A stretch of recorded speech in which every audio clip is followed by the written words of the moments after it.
A podcast by Cipra. Il podcast della Cipra. Der Cipra Podcast. Le podcast de la Cipra. Ciprim Podcast.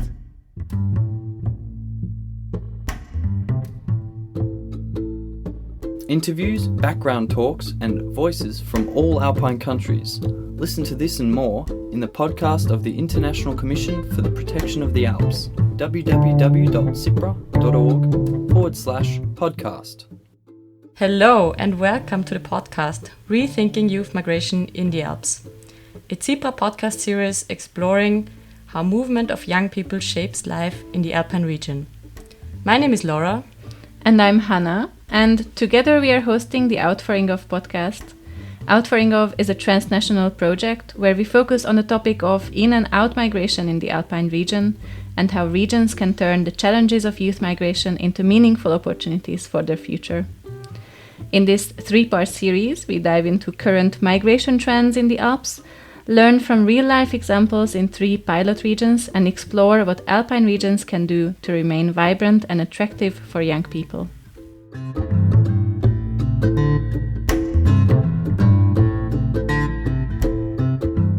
So, Hannah, so nice to sit here with you and moderate this podcast.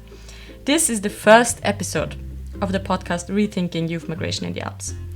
And we are really excited to talk to some of our project experts today. But first, why do we even need a podcast on migration in the Alpine region? That's a very good question. The podcast, I think, aims to encompass or bring into one umbrella the challenge that we have been talking about in the Alps for quite some time. This challenge that the Alps is facing is quite huge. Across many mountain communities, we are seeing really a strong push causing young, highly educated, really smart, really creative people to pack up and leave to bigger cities. This is really creating a major problem known as brain drain, where the best and brightest minds move on and leave the countryside. And the result of this is a dangerous split, a tendency that has been very visible all across the Alps. Cities and the receiving areas, so-called receiving areas, get richer, they get more innovative with all these new ideas. This is called a brain gain, while the smaller villages struggle with depopulation and the loss of local spirit. And this gap between the successful areas and the struggling ones is growing. So the question that experts have asked and what we try to tackle in this project and try to cover today as well is how do we stop this cycle where one place's gain is another place's loss? How can we make sure that when a young person moves, everyone, including even their hometown, can still benefit?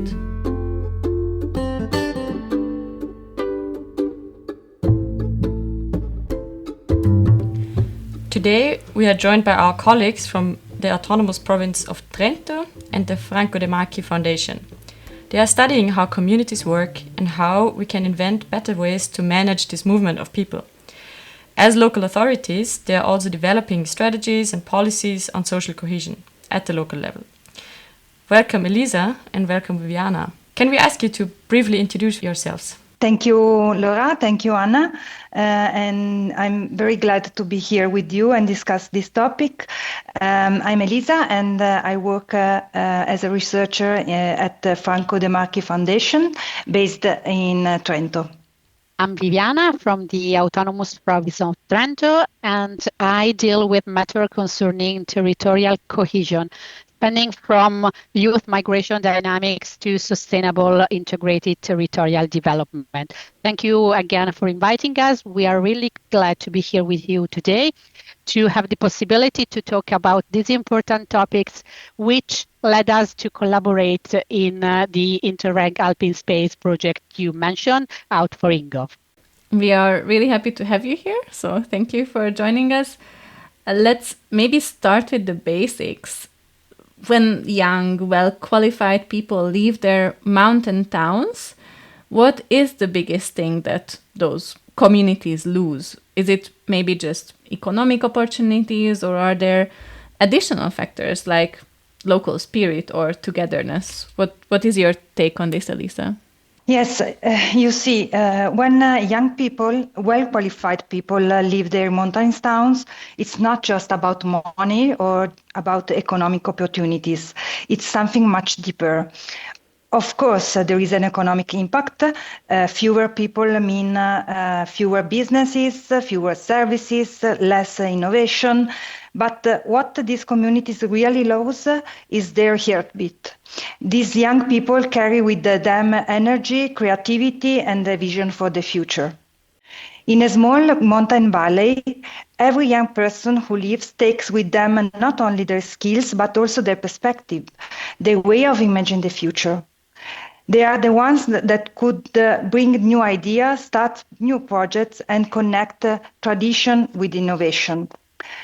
So when they go, the valleys lose not just workers, but the very fabric of the community life, the spirit that keeps this place alive. So mountain communities thrive on connection and belonging. That's why the challenge isn't just to create jobs, it's to make these places vibrant again, to make sure that young people can see a future for themselves right where they live. All of this raises a crucial point. If you don't act now to involve young people in shaping the future of these areas, they will continue to drift away, physically, socially, and emotionally. Thank you for this first clear picture. Let's step one step back and think about the broader trends here for a moment. How are these challenges that are faced in smaller mountainous areas connected to broader trends in the European context? Yes, I think it's good to take a moment to step back and understand the bigger picture. That is to say, the long-term trends that are shaping the future of youth in Europe. Across our continent, youth population is consistently shrinking. Between 2013 and 2019 alone, the number of young people aged 15 to 24 dropped from over 36 million to under 19 million. That's nearly half the size in just 6 years. And the 25 to 29 age group also saw a sharp decline. At the same time, we need to say that Europe is becoming more and more urban. Today, about 75% of Europeans live in cities, towns, or suburbs. And that number is expected to exceed 80% by 2050. This rapid urbanization brings its own challenges: pollution, social inequality, housing shortage, but it also puts added pressure on rural and mountain areas. These regions are in fact facing a dual problem: a population loss overall and an exodus of young people in particular. In many rural areas, what we are experiencing is that services are disappearing, job opportunities are limited, and of course, infrastructure is falling behind.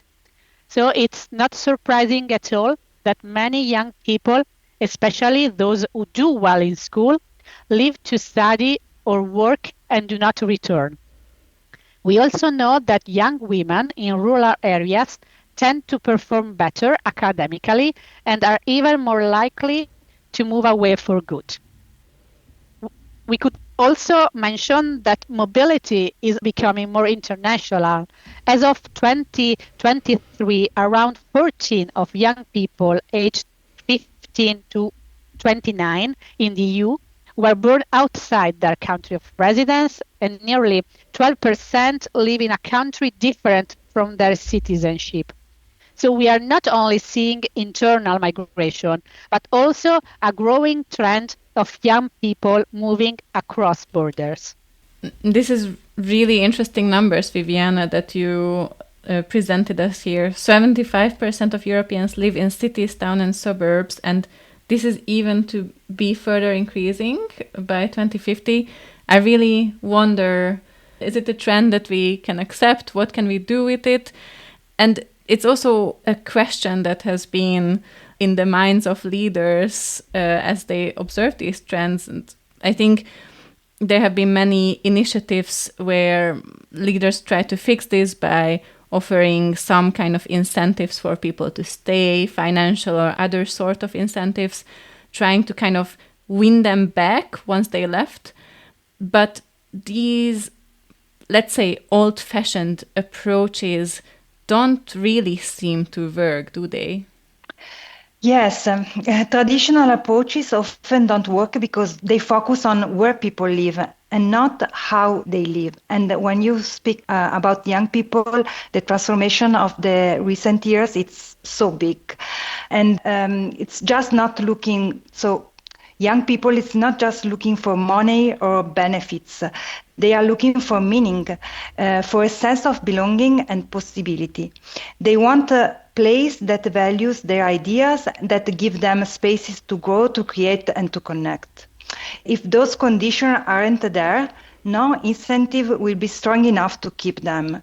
It's not about convincing them to stay. It's about creating communities where young people want to stay, not out of necessity, but out of choice. Where they feel part of something, where they feel valued, where they can make a difference and see real possibility ahead. In this way, we can try to revitalize our communities in the mountains and promote a real accomplishment of the potential of the younger generations.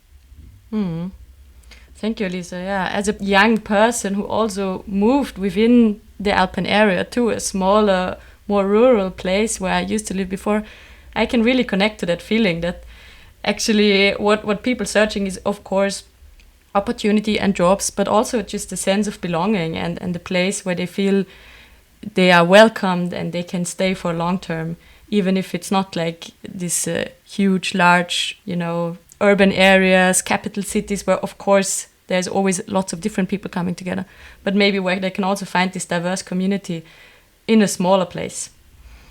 Instead of resisting this change that you have been describing, your research promotes two core ideas: circularity of skills and positive spillover effects.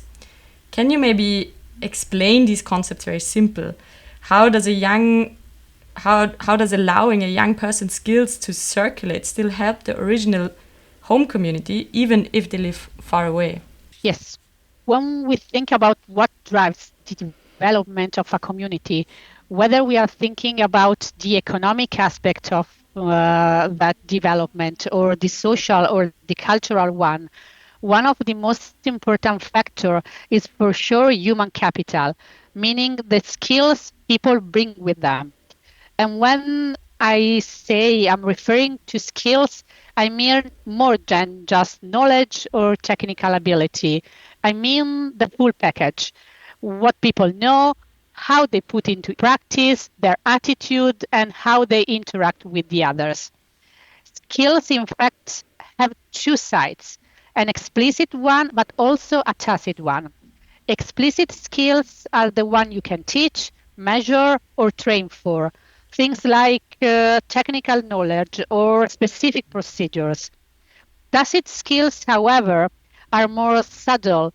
They are learning formally through interaction, observation, and also sharing experiences. We could say that tacit skills are caught rather than taught. Yeah, and I think that this tacit side, it's often the most powerful. It includes values, attitudes, and other more intangible qualities that affect motivation, build trust, strengthen relationship, and make collaboration possible. These are exactly the things that create long-lasting impact in the community. And what we are doing with our project is actually this. It's creating networks and of relationship, both online and in person, and nurturing them with different type of contents. Through this network, tacit skill, experiences, values, again, attitudes and aptitudes can circulate. Even if a young person moves far away, their skill can still flow back into their home communities through ongoing contact and collaboration. And that's also possible because of the evolution of the mobility technology and the digital environments. This is what we mean by circularity of skills and positive spillover effects. By allowing skills to circulate, the knowledge and experience of young people don't just benefit them, they also enrich their communities of origin, strengthen local organization, and help maintain social and economic connection. In other words, skills in motion create value for both individuals and the places they come from, even across distances. Mm-hmm. Can you give us an example of what this circularity of skills could be in praxis? I, for instance, had immediately in my mind that I was part of a Scouts group for quite long, and then still, even after I moved away, I went home for the summer camps and supported the group with my work there. Is this what you're meaning? Of course, this is a good example, for like a non-formal connection in the non-formal growing of young people group. But of course, you can also stay in touch with your old classmate that maybe is developing an idea of association linking youth in Europe, or maybe it's about coming back and promote exchange among different territories because you like that your parents, your relatives and so on know where you stay, and maybe you can explain how you live now, and in the same times keep the tradition that we have in your history, personal history,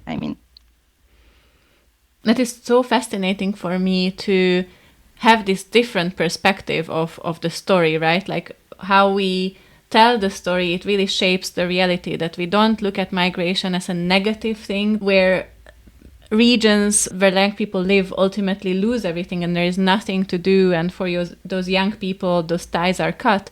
But there are so many opportunities how these people who go and explore, the skills, the experiences they get can really benefit not just the regions, but as you say, the parents, right? Like the whole group around them can benefit from this one person, let's say, stepping out of the bubble. And this is something that we often within the project talk about, and we refer to it as a triple win situation. So we call them like the three winners in this scenario. The question would be how can we really focus on making sure that the young person who leaves benefits, but also at the same time the place they left, and also the place that they moved to, all really feel like winners in this situation. We really believe that we can have three main winners, not just one, not two, but three main winners. First, the young people themselves. Second, the places they leave behind. And third, the places they move to. Young people, and I mean both those who have moved away and those who have stayed, the relationships created through the process we are talking about are two-way. So everyone involved gains new experiences, skills, and perspective. All the connection that develop at an informal level help the transfer of knowledge and help keeping relationship alive.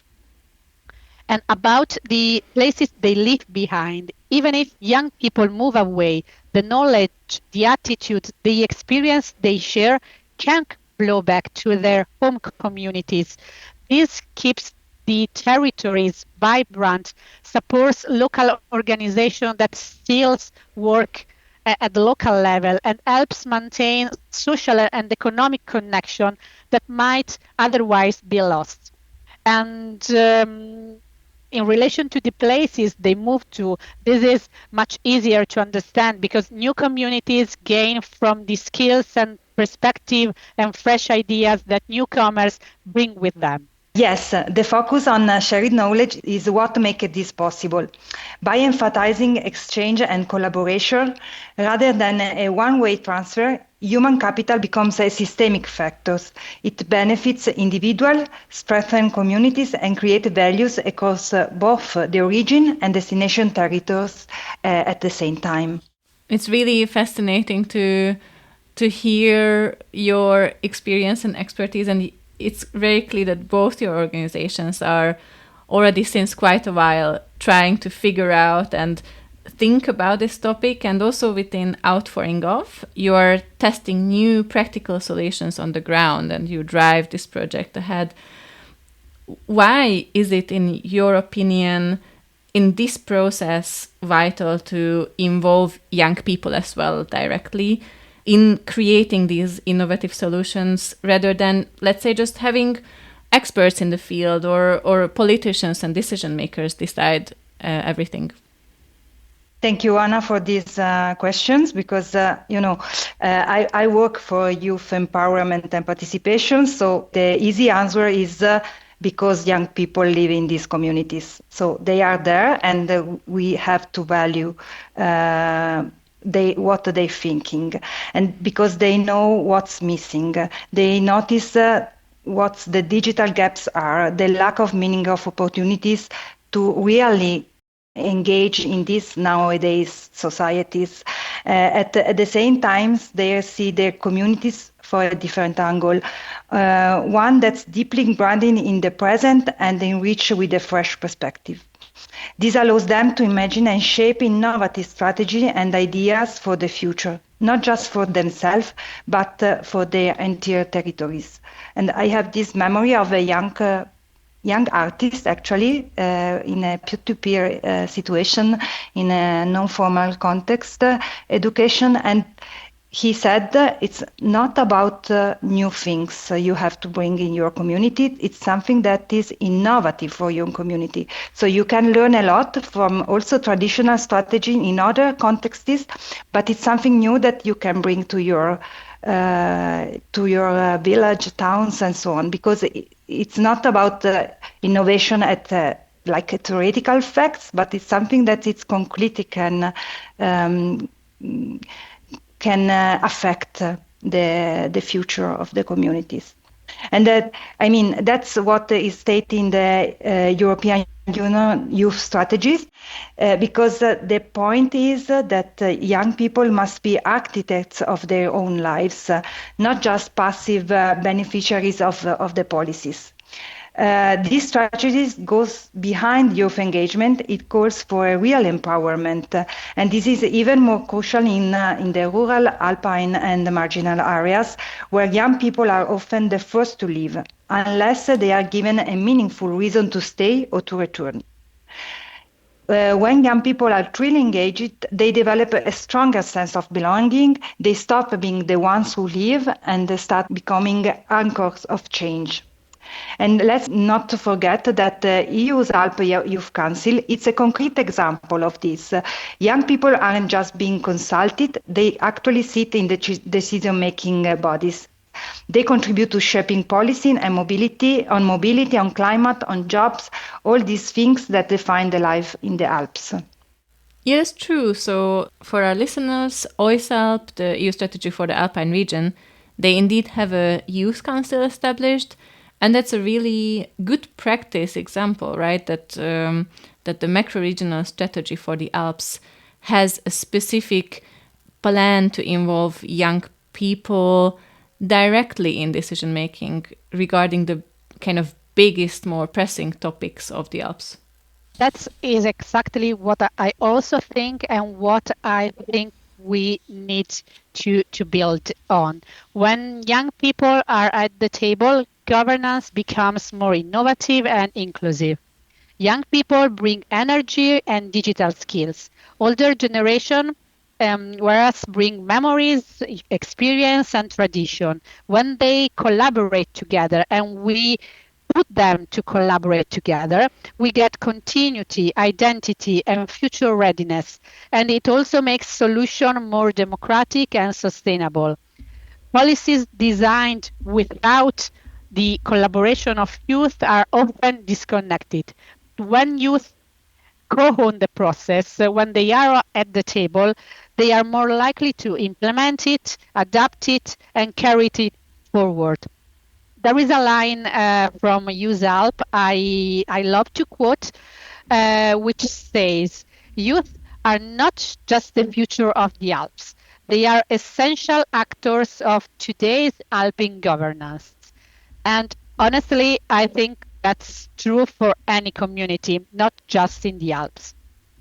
Yes, Viviana, and what you said remind me that we have to keep in mind an important point that because usually we often talk about youth as a single group, but we must always remember that young people are not all the same. They have experiences, perspective, and aspiration that vary widely and intersect with many factors like gender, sexual orientation, migration background, socioeconomic status, and more.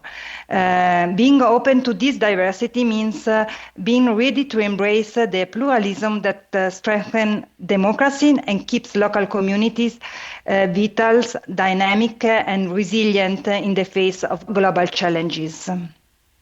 Mm-hmm. Thank you, Elisa, and thank you, Viviana, for sharing this perspective on how regions in the Alps can move from suffering brain drain to fostering a system of mutual benefit. It's great to hear that local authorities are already actively working on engaging young people and improve the quality of lives for young people who move away or also decide to come back. Yeah, thank you both for such an enlightening conversation.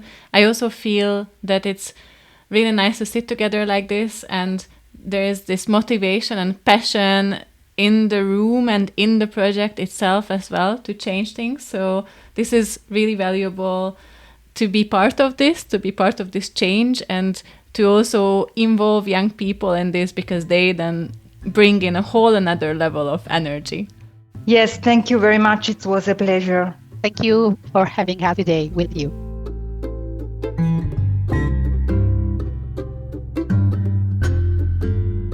So this was the first episode of our podcast, Rethinking Youth Migration in the Alps.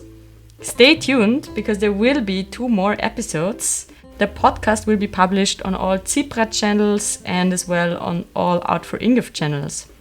The project New Generation Alpine Out Migration Engagement for an Inclusive Governance, short Out for Ingolf, is a project funded by the Interreg Alpine Space program. For more information, visit the project website, linked in the show notes.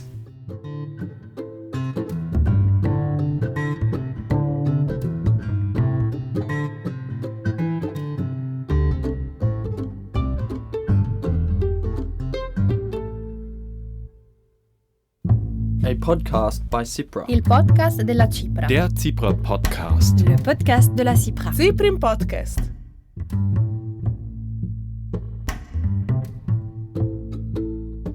Interviews, background talks, and voices from all Alpine countries. Listen to this and more in the podcast of the International Commission for the Protection of the Alps, www.cipra.org/podcast.